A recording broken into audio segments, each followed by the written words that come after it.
Саламатсыздарбы, кабарлардын кечки чыгарылышы менен тааныштырып түз эфирде мен Альбина Жолоева. Кыргызстан бажы биримдигине киргенден кийин өлкөдө өндүрүлгөн айыл чарба продукциялары биримдикке мүчө өлкөлөргө экспорттолору айтылган.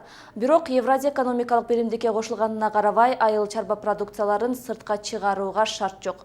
Май айынын башында Казакстан картошка илдетине байланыштуу Кыргызстандын картошкасын алып кирүүгө тыюу салганы буга мисал боло алат.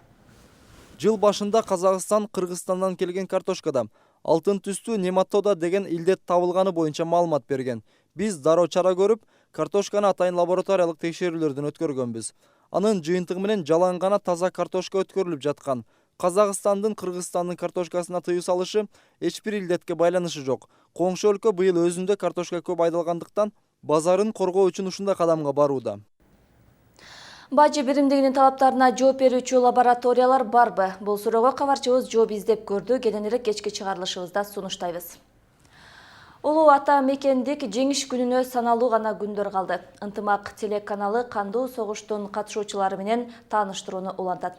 Бул жолку каарманыбыз Жолдошбай Адаев. Ардагер согушка 1942-жылы Ош шаарынын Төлөйкөн айылынан аттанат.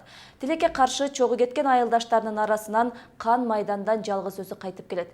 Учурунда Киев, Калуба сыяктуу шаарларда күрөшкөн жылкерлердин катарында болгон. Жолдошбай аксакал менен биздин чыгармачыл топ баарлашып келди. Жолдошбай Адаев улуу ата мекендик согуш тууралуу неберелерине айтып берүүдөн тажабайт. Анткени ал окуялар жаштарды мекен сүйүүгө үндөйт.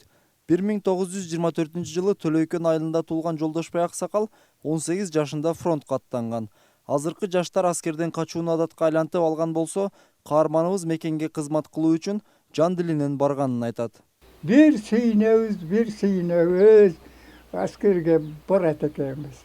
Ол согушта ölüm, житим жөнүндө çok işiniz.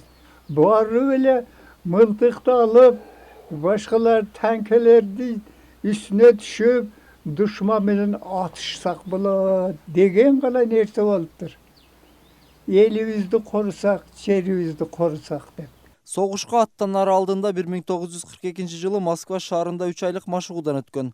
Андан соң СССРдин бир нече ири шаарларын фашисттик Германия аскерлеринен бошотууга катышкан. Кандуу майданда мекен үчүн жанын аябай, эрдик көрсөткөнү үчүн бир нече ирет ардак грамота, диплом жана ордендер менен сыйланган. Ал эми башынан өткөн оор күндөрүн Жолдошбай Адаев мындайча эскерет. Катуу суукта, декабрда ошол жерде болдук. Баягы суук ошол жерде көзүмөн дагы кетпейт да. Дарактар бүтүлөй тегерек аппак болуп турат да. Катуу суук болгондо мына дарактардын her şağı şunday эле appak болуп эле катып калат. Ошентип анан жерде согушуп атты. Ушибиз титиреп буттар.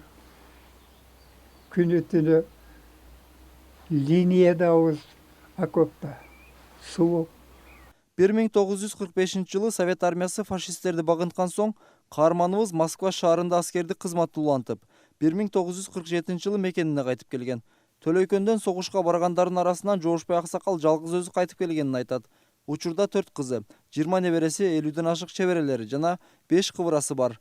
Алар үчүн каарманыбыз үлгүлүү таята. Улуу ата мекен үчүн болгон согушта өзүнүн жанын аябай, канын аябай, бир гана биз эмес, бүткүл Кыргызстандын эли үчүн, жери үчүн ушундай тынчтык заманда алып келген үчүн биз өтө сыймыктанабыз. Өзүм медик болгондуктан буларды өтө жакшы караймын. Тамактарды бүт витаминдүү жасап беремин. Булардын сергек жашоосу үчүн жан дилим менен күрөшөм. Жолдошбай Адаев 40 жылдай мектепте мугалим болуп эмгектенет. Учурда көпчүлүк айылдаштары ардагер менен сыймыктанышат. Коммуналдык төлөм жана башка чыгымдарга мамлекет тарабынан жардам берилип турат. Социалдык тармак жагынан, үй тирикчилик, жашоо жагынан бардыгын өкмөт төлөйт.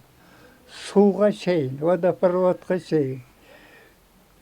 Көмүр, суу, газ, her жылы самолет менен курортко бара турган бардыгын өкмөт төлөйт. Акчага айландырып койгон. Разыбыз өкмөткө. 92 жашка толгонуна карабай, Жолдошбай аксакал чарба жумуштарын да жасап турат. Ошондой эле жаштарга акыл насаат айткандан тажабайт. Эрмек Муратбек уулу, Азан Бузириков, Ынтымак.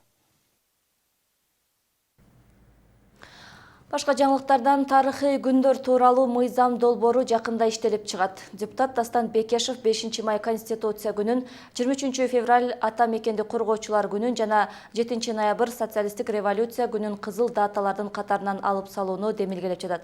Бул тууралуу ал өзүнүн социалдык тармактагы баракчасына жазды. Депутаттын сунушу боюнча 5-май менен 7 ноябрь кызыл бойдон маанилүү күндөрдүн катарына киргизилет.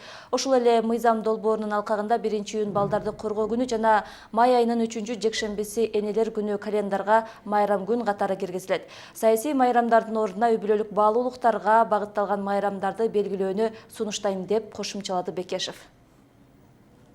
Майрам күнү 9 майда күндүзү көпчүлүк аймактарда жаан жаап, күн күркүрөшү бийик тоолуу райондордо кар жаашы мүмкүн деп билдирди Кыргыз Гидромет. Чүй, Талас, Ош, Жалал-Абад, Баткен областтарынын кээ бир райондорунда жаан чачын катуу жаашы, бийик тоолуу аймактарда жолдор тоңолок, тайгак болушу күтүлөт деп билдирди аталган кызмат. Батыштан соккон шамалдын ылдамдыгы секундасына 4-9 метрден, айрым жерлерде 15-20 метрге жетиши күтүлөт. Кыргыз Гидромет республиканын бардык 7 дубанында абанын температурасы өзгөрүлүп турарын кошумчалады. Бул сиздерге жеткирип үлгүргөн акыркы кабарлар болду. Ушул жана башка жаңылыктар биздин сайтта да жайгаштырылган. Маалыматтар менен кененирээк ынтымак чекит KG сайтынан тааныша аласыздар.